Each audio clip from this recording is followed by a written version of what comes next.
James Gunn, James Gunn, what on earth is going on over there at DC Studios? What is happening? This is your second movie out. We had Superman, which was divisive, and then now we have Supergirl, which is, yo, this movie is not bad. Okay, this was not like a bad, holy cow, this is a 3 out of 10 bad movie, but this movie was, yo, you can't fall flat in your number 2 movie, man. Yo, the DCU is hanging by a thread already. James Gunn, what are you doing? Whoa, we have so much to talk about. First off, Ana Nogueira. Again, James Gunn, why did you pick her? We talked about this so many times on this channel. Ana Nogueira is the writer for this movie. If you guys don't know, if you haven't been watching this channel, if you haven't been watching my videos, Ana Nogueira, this is her first movie ever. This is her first movie she's ever written, and James Gunn said, yo, when I read the script for Supergirl, it blew me away. This thing is so amazing. Like, just like he was talking about Flash, how he said Flash was one of the greatest superhero movies he's ever seen. Oh.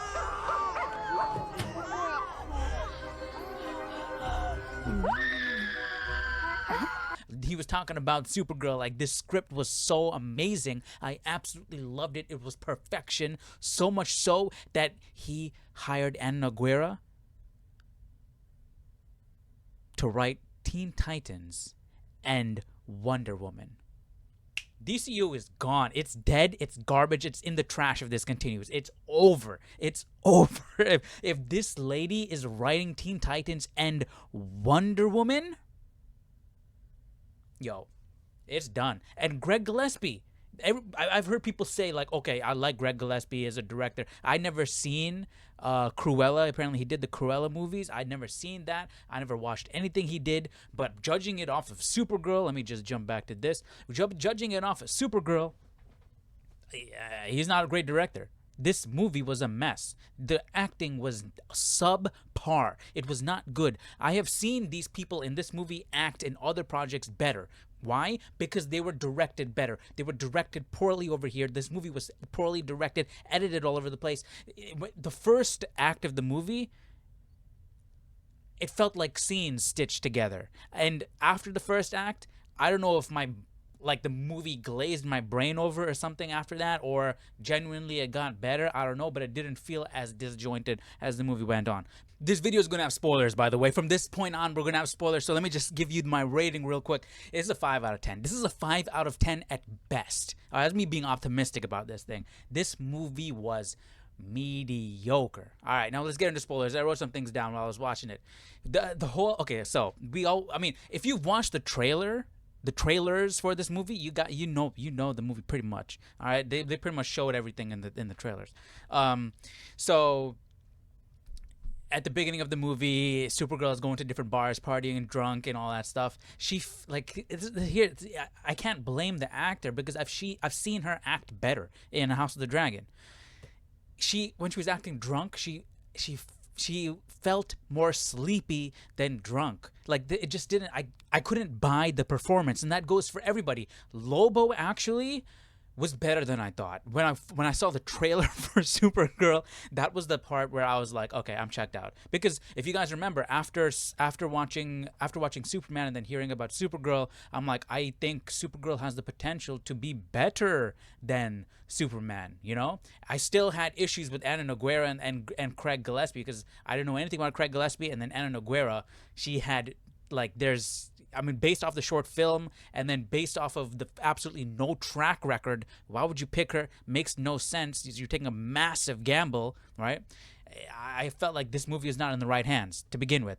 But there was an inkling of hope because this is based off of the Woman of Tomorrow comic book, which I hear is fantastic. I've never read it, but I've seen panels from it, and the art looks fantastic. It literally looks fantastic. It's fantastical. That did not translate to this movie either, by the way.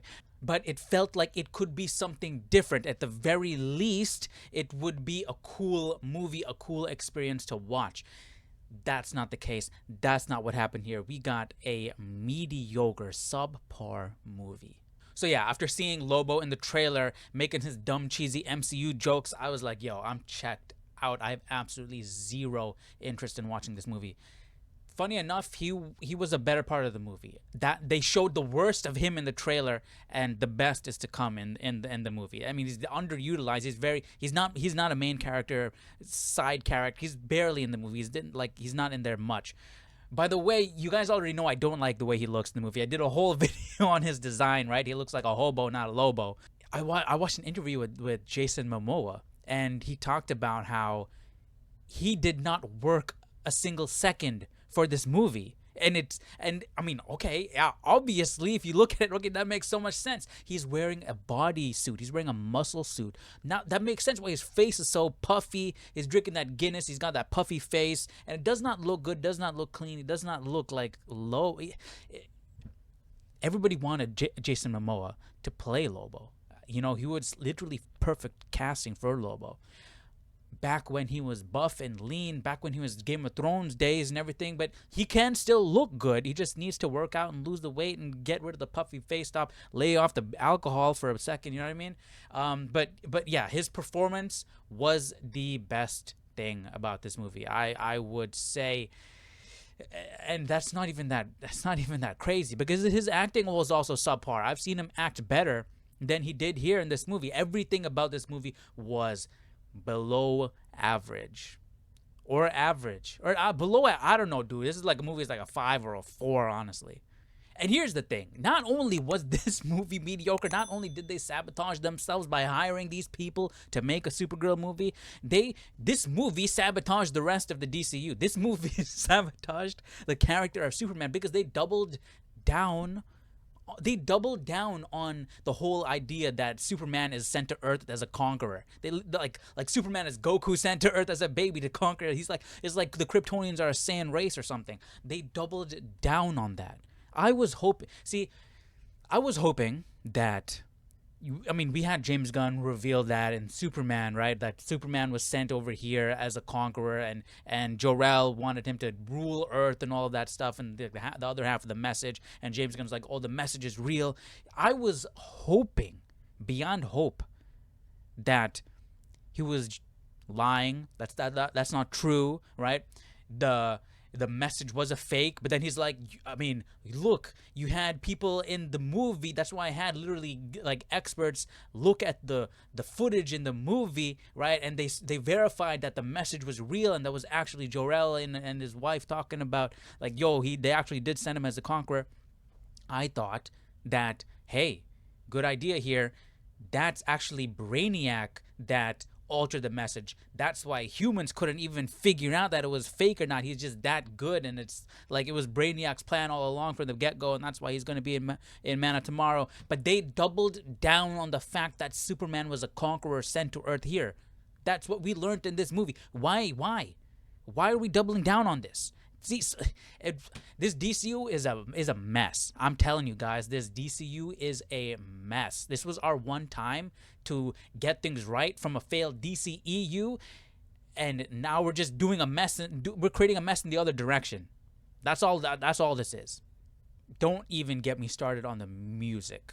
The final fight. All right, that was the best visuals I saw in the movie.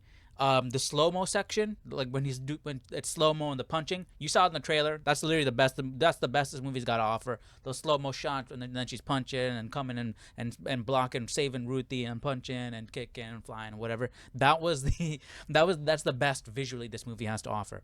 Literally just the slow-mo shots, not even the other parts of that whole scene. The other parts of that whole scene looked garbage. The flying was like he's playing like Mario Kart Wii, which is like turning on the steering wheel and then blasting forward. The flying looked bad. They literally added in the James Gunn bobblehead front face and camera angle. It didn't look as bad as James Gunn because I don't think they used as wide of an angle of a lens because it wasn't as distorted as James Gunn does it. But come on, dude.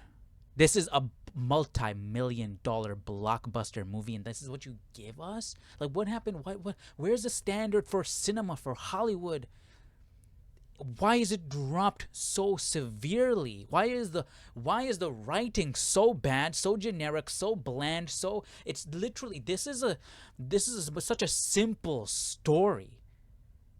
It's a revenge story where the person hires a mercenary type character who's like drunk and and doesn't know what they're doing, or you know what I mean, like, and then they get redeemed by the end of the movie and they both learn a valuable lesson, like Deadpool and Wolverine, the same kind of thing. We've seen this kind of story so many times, you know what I mean?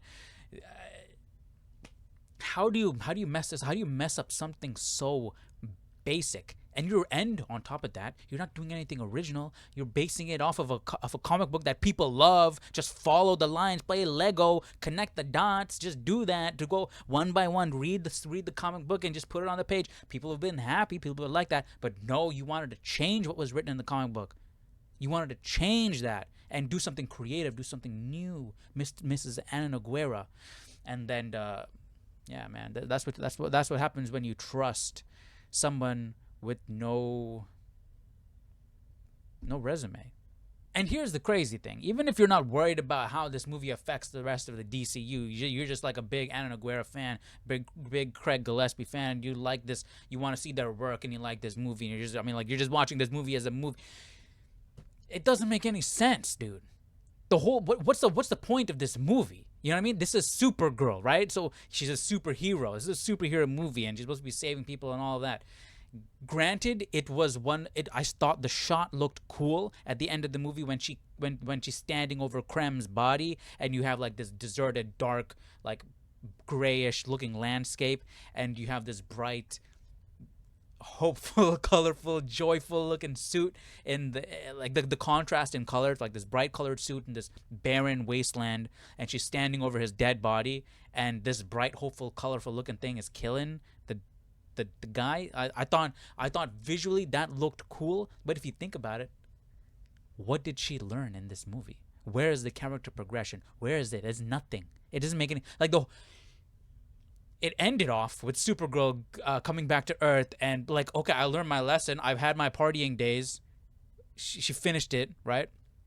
At the end of the movie, she goes off and parties with Ruthie for her birthday, right? So did she really learn that lesson? I don't know. She's back on Earth and says, "I want to stay for a while." All right, but what did she learn? The entire point of the movie was I'm saving krypto, right? I'm saving krypto. Krypto's life is valuable. Life is valuable. Ruthie is out for revenge. She wants to kill Krem. And then Supergirl's like, don't kill Krem. It's going to haunt you for the rest of your life, right? You don't want to become a murderer. This is bad. Don't kill her. You got to be good. Good people don't kill. And then she kills at the end. The whole point was don't kill, and then she kills. So what did she learn? What was the point of this movie?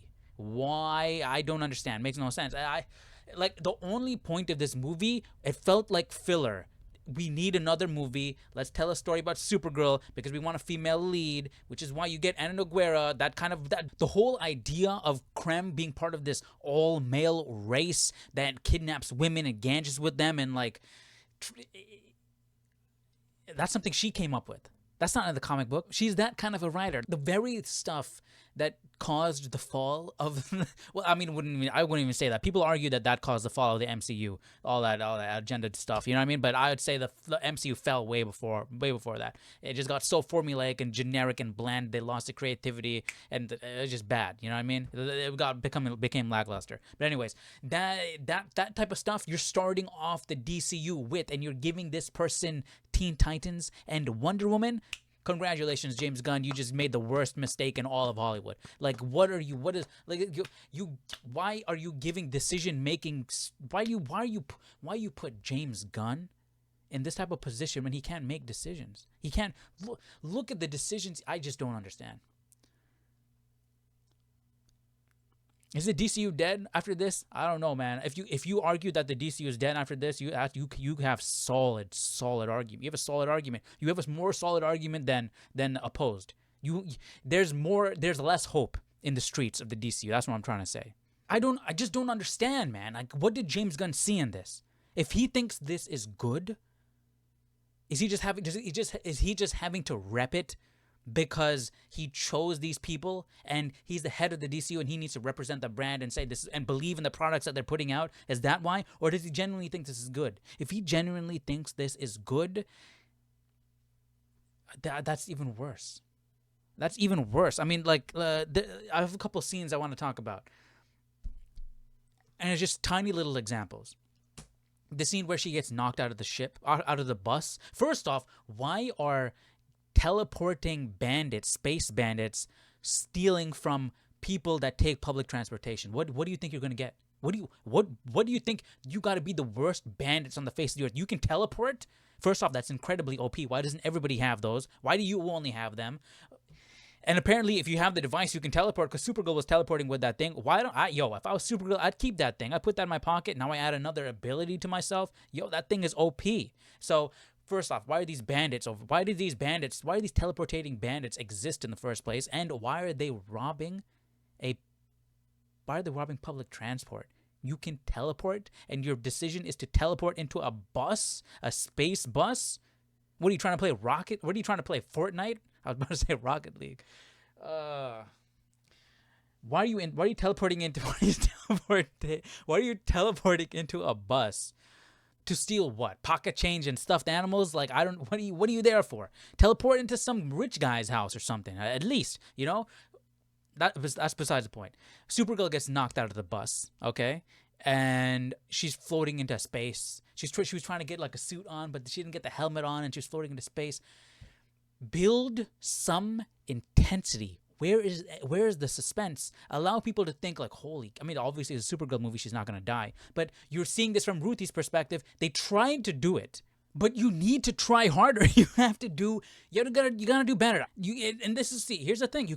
I can't just blame Ana Nogueira for this. This is a direction issue. The direction in this scene was not good. When she falls out of the ship, right, and she's floating into space and she's dying. First off, when she falls, she's like, oh boy, or something like that. She's taking it lightheartedly. Like, this is going to suck. I'm going to die. You know what I mean? Maybe Supergirl knew the sun is about to come around and she's going to be fine, but build the stakes. Let us see her face. Instead of when you show her face, she's already smiling. You know what I mean? Let us feel like, this is actually an intense situation. She could die here. Then you're seeing Ruthie's face, and Ruthie thinks, holy cow, she's gonna die here, because she doesn't know she has power. She thinks she's like a regular person. That this Supergirl Kara is about to die here. Then the sun comes in. Then she gets revitalized, and boom, that's your reveal of Supergirl. We obviously know she is Supergirl, but you can build the tension, you can build the intensity in the scene, and boom, she's Supergirl here, because you're seeing it through Ruthie's eyes, you're seeing it through everybody's eyes on the bus. All you needed was a little change in demeanor, a little change in expression, 2 or 3 seconds more to let the weight sink in and all of that, and it would have been a much, much better scene. It's like, that's what I'm saying. The direction here is not up to par. And that's why I can't blame the actors totally for their performances. You can say when you're watching the movie that, oh, dude, the acting is not great. I can't blame the actors because I can see clear examples of the direction being bad. He's not directing these actors well. And there's so many other little things. I wrote some stuff down. There's so many other things in this movie that just like, I'm just like, why? The direction is bad. And James Gunn picked this director. So it makes me feel like, what is James Gunn's decision making? Why is he the head of the DCU? It just goes, you can take it all the way back. And I'm like, just why? Why? It's, as your second movie in the DCU, makes no sense. So they're in a random bar. Supergirl is in space on a random planet in a random bar. And they're singing an English-American song. What? Like, what are the chances of that? Even Star Wars, they're singing alien music in the bars, okay? Here, like, come on. And they made it a point to show the different aliens, the variety and different species, and then you're singing an American song in a bar? Okay, maybe American music is so amazing. Maybe alien music sucks, and everybody knows about American music. So maybe that's the case. Also, maybe American fashion is known all over the world because there were Kryptonians wearing designer glasses and everything. So I don't know, dude. And by the way, the design of Krypton, lackluster. It was lackluster. Why? No, see, I was about to say, why give such an important part, design of Krypton, to people who are mediocre, lackluster writers and directors. James Gunn thought this movie was awesome, so maybe he thought Krypton looked fantastic and amazing. I don't know, but yeah, to me, Krypton looked bland, not memorable, not anything. When I think Krypton, I think like they're like the elves in Lord of the Rings, but sci-fi version. You know what I mean? They're an ethereal race. I mean, they're like, it's like hi-fi, hi-fi sci-fi. Like super like advanced and not what I saw. What I saw was, I mean, it was mediocre. It was whatever. It was not memorable. It was whatever. At this point, give me Zack Snyder back. I'm saying it. At this point, give me Zack Snyder back. I'm not a fan of the DCU. I'm not a fan of the Snyderverse. But at least those were better than what we're getting here. At least he had some sort of... At least it felt cohesive to a certain extent. You know what I mean? Like, what is this? What are we doing here? What is the DCU doing, man? James Gunn, please, come on, do something. Do something. And we're supposed to be getting Martian Manhunter and Man of Tomorrow. Oh my gosh. I'd rather not see Martian Manhunter on the big screen at this point, man. This is bad. And don't even get me started on the song choice. Did I even mention that? The song choice in the final sequence? What was that? What was that?